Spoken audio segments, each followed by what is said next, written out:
Max Nzengeli umeruka ule mpira kwa Duke Abuya. Duke Abuya! Siwezi choka, niko na watu wengi sana nyuma yangu wananitegemea. Ndio.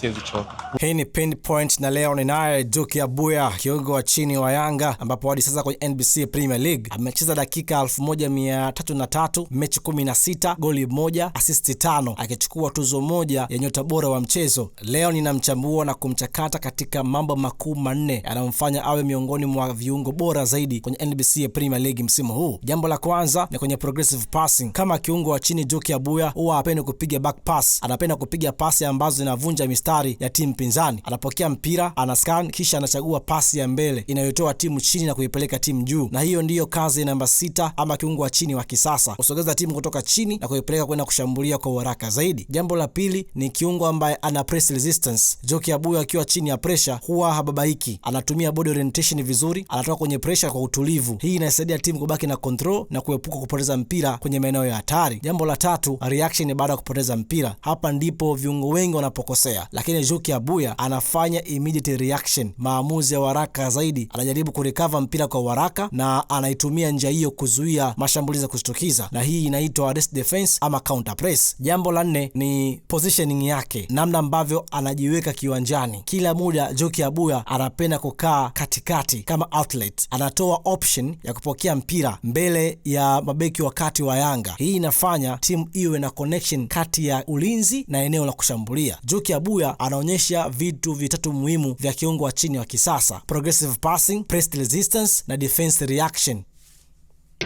Buba Jammeh yuko pale katika nafasi ile, anakataa.